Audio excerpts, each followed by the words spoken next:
2, 3. Very good. I was offered a job as a sports columnist for the Philadelphia Inquirer. I told our family, we're going to go to the big time now. We're going to Philadelphia, bright lights, big city, baby. Here we come. Nothing but winners in this town, nothing but absolute winners. Well, the Flyers missed the playoffs by one play, and when the 76ers set a record for ineptitude that exists this day, the Eagles won 2 games, and I said to my wife, good God, what have I got us into? I need that thing from Vicky. Well, it was a cold night in February, and here we are in the Mentor Center, and the man in the white lab coat asked me, do you know what Alzheimer's is? Mm-hmm. And I said, it's death by inches. He said, yes, and you have it. Mm. And I sat there for what seemed like forever, waiting for this to soak in what he's saying, because what he's saying is, here's a death sentence for you. Mm-hmm. The thing about Alzheimer's is, it doesn't leave a scar. You don't know, it's come and gone. And one morning you wake up and something doesn't feel right. It's like you're walking through a fog. Mm-hmm. And you know you should be doing something and you don't know what, and where the hell are the car keys? Let me think back to that time and the months prior to that visit. And I remember the visit with you and your wife and your son and daughter-in-law were all there. What were the problems that you were noticing? What made you want to come to the Memory Center? I really began to notice it when all of a sudden my vocabulary, which used to be pristine, he said, in all honesty, began to deteriorate. I see. And I couldn't find words that I used to love. It can be the simplest, most elemental word, and I'd be walking along trying to think of something, and I hit right into a wall, and I can't remember this word that I'm searching for, and Right. It's so frustrating. And when you're writing, that's all you're doing is you want to work just the exact word. Mm-hmm. And now all of a sudden the exact word that you used to be able to do in 5 minutes takes you a day and a half. So I'm going to push you here as a writer. What does that feel like to have that happen? Like you're sliding down a rusty razor blade with no clothes on. Spoken like a writer.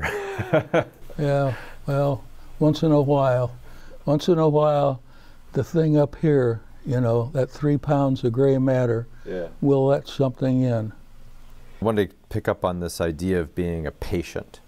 And that word, we're both workers in words, has as its origin suffering, pati, to suffer. And I wanted you to reflect a bit, thinking as a patient, are you suffering with this disease? Would you say that?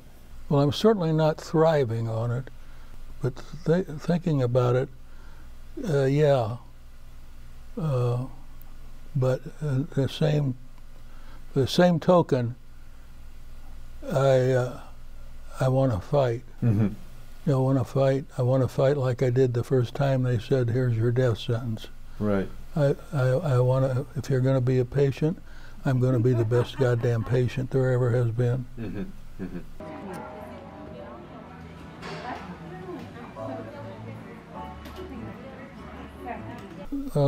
It became a crusade on my part. I wanted to explain to people, just because you have Alzheimer's doesn't mean you're in an outcast. You sort of turned it upside down, in other words. I'm suffering because of it, so I'm going to go after it. I wanted to put a face on the disease, so I chose scuddy little thing, sewer rat, I named him Al, short for Alzheimer. Mm-hmm. So I try and tell everybody when they talk, kick Al in the ass for me. Right. Sit back. There you go. In one of your essays, actually several of your essays, you use the term the circle of life. You, for example, talk about it when you talk about the role of the caregiver and willing at both ends of life willing to change diapers without complaints, for example. With this idea of the circle of life that you brought up several times, talk about that. It is the circle of life. When one comes along to take the place, you baton, that you pass along the baton and you hope you're leaving. Behind you, somebody can pick up and follow. When I had the little guy, our great-grandson, we were out one day and we came to a little hill, and he scampered on up, and I huffed and puffed my way. And, Pop, Pop, hurry up, Pop, come on, Pop, Pop, Pop, Pop, come on. I'm coming, Leon. I'm coming. Mm-hmm. Thank you for sharing that. Well, I'm an Irishman and a romantic, so I call it sunsets. Well, there is kind of a beauty to be found in a sunset, even more so than a sunrise. Yes. So these are two very different writing lives that you've created: the sports writer and the sort of autobiographer of your disease. I'm going to push you. Which one do you think you'll be remembered for? That's easy, because a man came up to me at one of those charity events, and he said, you know, if you can go your whole life and make one memorable thing, then you've had a well-spent life. And do you think that your memorable thing are these columns and writings about having the disease? Yes, because it's affected so many people and in such an impassioned way. I guess I would close with thanking you for doing that. It was my pleasure.